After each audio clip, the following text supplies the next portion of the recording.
मधुबन के बाबा, मधुबन के बाबा मुरली वाले, आपका क्या कहना,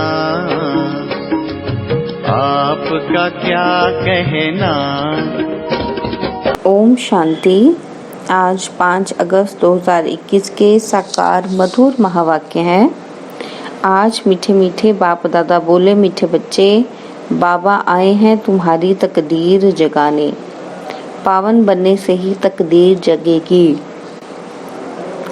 और आज मुरली में बाबा हमसे प्रश्न पूछ रहे हैं कि जिन बच्चों की तकदीर जगी हुई है उनकी निशानी क्या होगी। और उत्तर में बाबा कहते कि वे सुख के देवता होंगे, बेहद के बाप से सुख का वर्षा लेकर सबको सुख देंगे, कभी भी किसी को दुख नहीं दे सकते। वह हैं व्यास के बच्चे, सच्चे सच्चे सुखदेव। और दूसरा बाबा कहते वह 5 विकारों का संन्यास कर सच्चे सच्चे राजयोगी, राज ऋषि कहलाते हैं। और तीसरा निशानी बाबा ने बताई कि उनकी अवस्था एक रस रहती है, उन्हें किसी भी बात में रोना नहीं आ सकता, उनके लिए ही कहते हैं मोह जीत। तो ये तीनों निशानियां हमने अपने आप में चेक करनी है। आज मुरली का गीत है, तकदीर जगाकर आई हूँ। ओम शांति। गीत की एक लाइन सुन करके भी मीठे मीठे बच्चों के रोमांच खड़े हो जाने चाहिए। बाबा कहते है तो कॉमन गीत, परंतु इनका सार और कोई नहीं जानते। बाप ही आकर हर गीत शास्त्र का अर्थ समझाते हैं। मीठे मीठे बच्चे यह भी जानते हैं कि कलयुग में सबकी तकदीर सोई हुई है और सतयुग में तकदीर जगी हुई रहती है। सोई हुई तकदीर को जगाने वाला और मत देने वाला अथवा तकदीर बनाने वाला एक ही बाप है। वही बैठ बच्चों की तकदीर जगाते हैं। जैसे बच्चे पैदा होते हैं और तकदीर जग जाती है।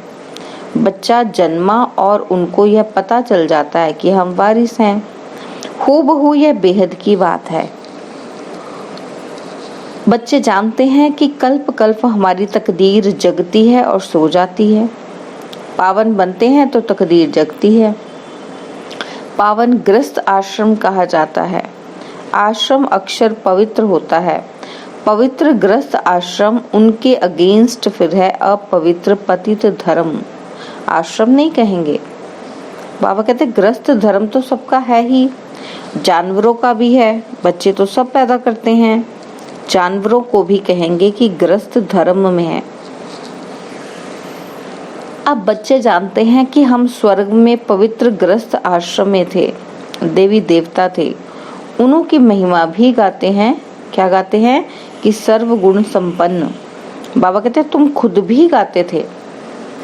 अभी समझते हो हम मनुष्य सो देवता फिर से बन रहे हैं। देवी देवताओं का धर्म है। फिर ब्रह्मा विष्णु शंकर को भी देवता कहते हैं। ब्रह्मा देवताय नमः, विष्णु देवताय नमः, और शिव के लिए कहेंगे शिव परमात्माय नमः। तो फर्क हुआ ना। शिव और शंकर को एक कह नहीं सकते। पत्थर बुद्धि थे, अब पारस बुद्धि बन रहे हैं। देवताओं को तो पारस बुद्धि नहीं कहेंगे।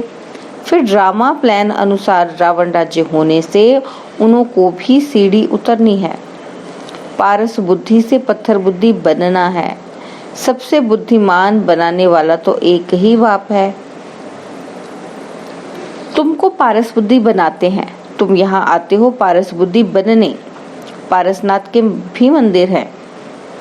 बाबा कहते वहाँ मेला लगता है, परंतु ये किसी को पता नहीं है कि पारसनाथ कौन है। वास्तव में पारस बनाने वाला तो बाप ही है। वह है बुद्धिमानों की बुद्धि। यह है तुम बच्चों की बुद्धि के लिए खुराक। बुद्धि कितनी पलटती है। जैसे गाया जाता है सी नो इवल। अब बंदरों की तो बात ही नहीं है। गांधी जी के बंदर दिखाते हैं ना कि बुरा मत देखो, तो बाबा कहते उन बंदरों की बात नहीं है। मनुष्य ही बंदर जैसे बन गए हैं, बंदर मिसल बन गए हैं। बाबा कहते एप्स जिसको वन मानुष कहते हैं, बाबा कहते हैं कि मनुष्य से भेंट की जाती है, उसके बराबर उसको कहा जाता है कि वैसा है। इसको कहा ही जाता है कांटों का जंगल। कंपैरिजन करते हैं बानर से, है ना, तो बाबा कहते हैं कांटों का जंगल है, कितना एक दो को दुख देते रहते हैं। अभी तुम बच्चों की बुद्धि को खुराक मिल रही है, बेहद का बाप खुराक दे रहे हैं, यह पढ़ाई है। इसको ज्ञान अमृत भी कहते हैं, कोई जल आदि नहीं। बाबा कहते हैं आजकल सब चीजों को अमृत कह देते हैं, गंगा जल को भी अमृत कहते हैं। देवताओं के पैर धोकर पीते हैं, पानी रखते हैं, उनको भी अमृत की अंजलि देते हैं, समझते हैं। देवताओं के जो पैर धोते हैं तो वो पानी भी अमृत समझ लेते हैं। बाबा कहते हैं अंजलि जो लेते हैं उनको ऐसा नहीं कहेंगे कि ये पतितों को पावन बनाने वाला है। गंगा जल के लिए कहते हैं पतित पावनी है, कहते भी हैं कि मनुष्य मरे तो गंगा जल मुख में हो। दिखाते हैं अर्जुन ने बाण मारा फिर अमृत जल पिलाया। तुम बच्चों ने कोई बाण आदि नहीं चलाए हैं। बाबा कहते एक गांव है जहां बाणों से लड़ाई करते हैं, वहां के राजा को ईश्वर का अवतार कहते हैं। बाप कहते हैं ये सब भक्ति मार्ग के गुरु हैं, सच्चा सच्चा सतगुरु एक ही है। सर्व का सदगति दाता एक है जो सबको साथ ले जाते हैं। बाप के सिवाय वापिस कोई ले नहीं जा सकता। ब्रह्म में लीन हो जाने की बात नहीं। बाबा कहते ये नाटक बना हुआ है जो चक्र अनादि फिरता ही रहता है। वर्ड की हिस्ट्री ज्योग्राफी कैसे रिपीट होती है यह अभी तुम जानते हो। मनुष्य अर्थात आत्माएं अपने बाप रचता को भी नहीं जानती हैं। बाबा कहते जिसको याद भी करते हैं ओ गॉड फादर, लेकिन जानती नहीं कि वो कौन है। हद के बाप को कभी गॉड फादर नहीं कहेंगे। गॉड फादर अक्षर बहुत अदब से कहते हैं, बहुत रिस्पेक्ट से कहते हैं। उनके लिए ही कहते हैं कि वह पतित पावन दुख हरता सुख करता है। एक तरफ कहते हैं वह दुख हरता सुख करता है और फिर कोई दुख होता है वह बच्चा आदि मर जाता है तो कह देते ईश्वर ही सुख दुख देता है कि ईश्वर ने दुख दिया, ईश्वर ने हमारा बच्चा ले लिया, यह क्या किया। ईश्वर को फिर गालियां देते हैं। कहते भी हैं कि ईश्वर ने बच्चा दिया, फिर अगर उसने वापस ले लिया तो तुम रोते क्यों हो। बाबा कहते क्यों रोते हो, अगर मैंने ही दिया था और वापस ले लिया। ईश्वर के पास गया ना, उसका था उसने ले लिया। बाबा कहते सतयुग में कब कोई रोते नहीं है। बाप समझाते हैं रोने की तो दरकार ही नहीं। आत्मा को अपने हिसाब किताब अनुसार जाकर पाठ बजाना है। ज्ञान ना होने के कारण मनुष्य कितना रोते हैं, जैसे पागल हो जाते हैं। यहाँ तो बाप समझाते हैं, क्या समझाते हैं, अम्मा मरे तो भी हलवा खाना, बाप मरे तो भी हलवा खाना, नष्ट मोहा होना है। बाबा कहते हैं हमारा तो एक ही बेहद का बाप है, दूसरा न कोई। नष्ट मोहा होना माना बाकियों से मोह का खत्म हो जाना, और किसके साथ रहना संबंध, एक बाप के साथ। बाबा कहते ऐसी अवस्था बच्चों की होनी चाहिए। मोहजीत राजा की कथा भी सुनी है ना। सतयुग में कभी दुख की बात नहीं होती, ना कभी अकाले मृत्यु होती है। बच्चे जानते हैं हम काल पर जीत पाते हैं। बाप को महाकाल भी कहते हैं, कालों का काल। बाबा कहते तुमने काल पर जीत पानी है, अर्थात काल कब खाता नहीं। काल न आत्मा को न शरीर को खा सकता है। आत्मा एक शरीर छोड़ दूसरा लेती है, उसको कहते हैं काल खा गया। बाकी काल कोई चीज नहीं है। मनुष्य महिमा गाते रहते हैं, समझते कुछ नहीं। अच्युतम केशवम बाप समझाते हैं यह 5 विकार तुम्हारी बुद्धि को कितना खराब कर देते हैं। इस समय कोई भी बाप को नहीं जानते हैं, इसलिए इनको ऑर्फन की दुनिया कहा जाता है। कितना आपस में लड़ते झगड़ते रहते हैं। ये सारी दुनिया बाबा का घर है ना। बाप सारी दुनिया के बच्चों को पतित से पावन बनाने आते हैं। आधा कल्प बरोबर पावन दुनिया थी ना। और गाते भी हैं राम राजा राम प्रजा मीन्स राजा भी राम है और प्रजा भी राम जैसी है, बिल्कुल उसके जैसे गुण और धर्म है, क्वालिटीज हैं। बाबा कहते वहां फिर अधर्म की बात कैसे हो सकती है। और कहते भी हैं क्या कहते हैं कि वहां शेर बकरी इकट्ठे जल पीते हैं। फिर वहां रावण आदि कहाँ से आए। समझते ही नहीं। बाबा कहते बाहर वाले तो ऐसी बातें सुनकर हंसते हैं ना। तो बाप आकर ज्ञान देते हैं कि यह पतित दुनिया है ना, अब प्रेरणा से पतितों को पावन बनाएंगे क्या, हो जाएंगे समझने से। बाबा कहते बुलाते हैं कि पतित पावन आओ, तो जरूर भारत में ही आया है। अब भी कहते हैं मैं ज्ञान का सागर आया हूँ, तुम्हें बाप आप समान मास्टर ज्ञान सागर बनाने। बाप को ही सच्चा सच्चा व्यास कहेंगे, तो यह व्यास देव और तुम उनके बच्चे सुखदेव। तुम अभी सुख के देवता बनते हो, सुख का वर्षा ले रहे हो व्यास शिवाचार्य से। व्यास के बच्चे तुम हो, परंतु मनुष्य मूंझ न जाए इसलिए कहा जाता है शिव के बच्चे। उनका असल नाम है शिव। आत्मा को जाना जाता है, परमात्मा को भी जाना जाता है। वही आकर पति से पावन बनने का रास्ता बताते हैं। कहते हैं मैं तुम आत्माओं का बाप हूँ। कहते हैं अंगूठे मिसल है, इतना बड़ा तो यहाँ ठहर भी न सके, वह तो बहुत सूक्ष्म है। डॉक्टर लोग भी माथा मारते हैं आत्मा को देखने के लिए, परंतु देख नहीं सकते। आत्मा को रियलाइज किया जाता है। बाप पूछते हैं अब तुमने आत्मा को रियलाइज किया? इतनी छोटी सी आत्मा में अविनाशी पाठ नूंधा हुआ है, जैसे एक रिकॉर्ड है। पहले तुम देह अभिमानी थे, अभी देही अभिमानी बने हो। तुम जानते हो हमारी आत्मा 84 जन्म कैसे लेती रहती है, उनका एंड नहीं होता। कोई पूछते हैं यह ड्रामा कब से शुरू हुआ? बाबा कहते परंतु यह तो अनादि है, यह कभी विनाश ही नहीं होता। इनको कहा जाता है बना बनाया अविनाशी वर्ल्ड ड्रामा। वर्ल्ड को भी तुम जानते हो, जैसे अनपढ़ बच्चों को पढ़ाई दी जाती है, ऐसे बाप तुम बच्चों को पढ़ा रहे हैं। आत्मा ही शरीर द्वारा पढ़ती है। यह है पत्थर बुद्धि के लिए फूड। बुद्धि को समझ मिलती है। तुम बच्चों के लिए ही बाबा ने चित्र बनवाए हैं। बाबा कहते बहुत सहज है। त्रिमूर्ति ब्रह्मा विष्णु शंकर। अब ब्रह्मा को त्रिमूर्ति क्यों कहते हैं? देव देव महादेव एक दो के ऊपर रखते हैं ना, अर्थ कुछ भी नहीं जानते। अब ब्रह्मा कैसे हो सकता, जबकि ब्रह्मा को तो प्रजापिता कहा जाता है। तो सूक्ष्म वतन में वह देवता कैसे हो सकता है? प्रजापिता ब्रह्मा तो यहाँ होना चाहिए ना जहाँ प्रजा है। यह बातें कोई भी शास्त्र में है नहीं। बाप कहते हैं मैं इस शरीर में प्रवेश कर इन द्वारा तुमको समझाता हूँ, इनको अपना रथ बनाता हूँ।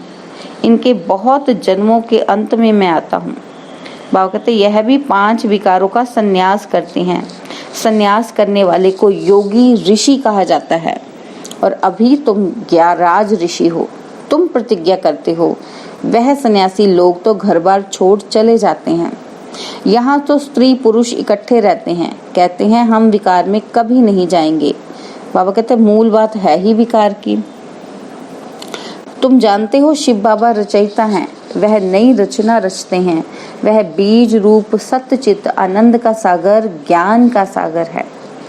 स्थापना पालना विनाश कैसे करते हैं ये बाप ही जानते हैं। इन बातों को मनुष्य तो जानते ही नहीं। तुम बच्चे अभी इन सब बातों को जानते हो, इसलिए सबको समझा सकते हो। अच्छा, मीठे मीठे सिकिलदे बच्चों प्रति माता पिता बाप दादा का याद प्यार और गुड मॉर्निंग। रूहानी बाप की रूहानी बच्चों को नमस्ते। हम रूहानी बच्चों की रूहानी बाप दादाजी को दिलवा जान सिकवा प्रेम से नमस्ते। ओम शांति। प्यारे बाबा, मीठे बाबा, मेरे बाबा, शुक्रिया बाबा, शुक्रिया बाबा, शुक्रिया बाबा। धारणा के लिए मुख्य सार है। पहला पॉइंट है हर एक आत्मा का हिसाब किताब अपना अपना है, इसलिए कोई शरीर छोड़ते हैं तो रोना नहीं है, पूरा नष्ट मोहा बनना है।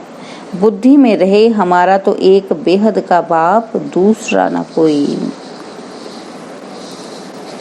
और सेकंड पॉइंट है कि 5 विकार जो बुद्धि को खराब करते हैं उनका त्याग करना है।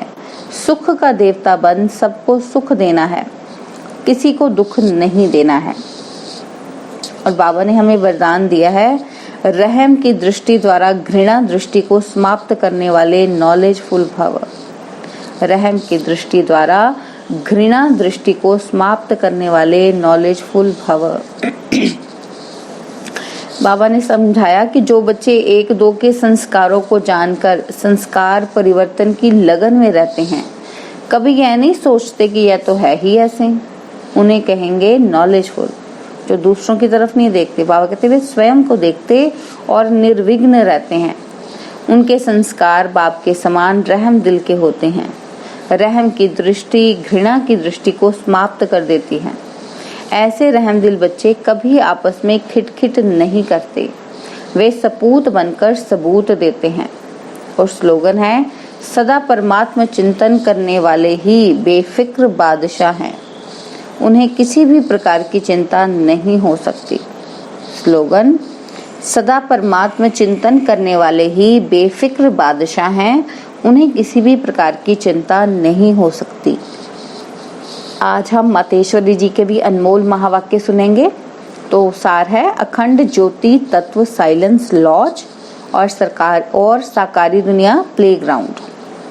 मातेश्वरी जी बता रहे हैं कि आत्माओं का निवास स्थान है अखंड ज्योति महतत्व, जहां इस शरीर के पार्ट से मुक्त है आत्मा, अर्थात सुख दुख से न्यारी अवस्था में है, जिसको साइलेंस लॉज भी कहते हैं। और आत्माओं का शरीर सहित पार्ट बजाने का स्थान प्लेग्राउंड, यह साकार दुनिया है। तो मुख्य दो दुनिया है, एक है निराकारी दुनिया और दूसरी है साकारी दुनिया। दुनिया वाले तो सिर्फ कहने मात्र कहते हैं कि परमात्मा रचता पालन करता है, संहार करता है, खिलाता है, मारता जलवाता भी वही है, तो सुख दुख देने वाला भी वही है। जब कोई को दुख आता है तो कहते हैं प्रभु तेरा भाना मीठा लागे। अब यह है अयथार्थ ज्ञान, क्योंकि यह कोई परमात्मा का काम नहीं है। परमात्मा दुख हरता है, दुख करता नहीं है। जन्म लेना, जन्म छोड़ना, दुख सुख भोगना हर एक मनुष्य आत्मा के संस्कार हैं। तो आगे वो समझा रही हैं कि शारीरिक जन्म देने वाले माता पिता भी जो भी कर्म बंधन अनुसार बाप बेटे के संबंध में आता है, इसी रीति आत्माओं का पिता फिर परमात्मा बाप है। वो बेहद रचना की स्थापना पालना करता है, हद का बाप हद की करता है। तो कैसे वो अपने तीन रूप ब्रह्मा विष्णु शंकर का रचयिता है, फिर इन आकारी रूपों द्वारा दैवी सृष्टि की स्थापना, आसुरी दुनिया का विनाश और फिर दैवी दुनिया की पालना करवाता है। परमात्मा की यह तीन काम बेहद के हैं। बाकी यह दुख सुख जन्म मन मरण कर्मों अनुसार होता है। परमात्मा तो है ही सुखदाता, वो अपने बच्चों को दुख नहीं देता। अच्छा, ओम शांति।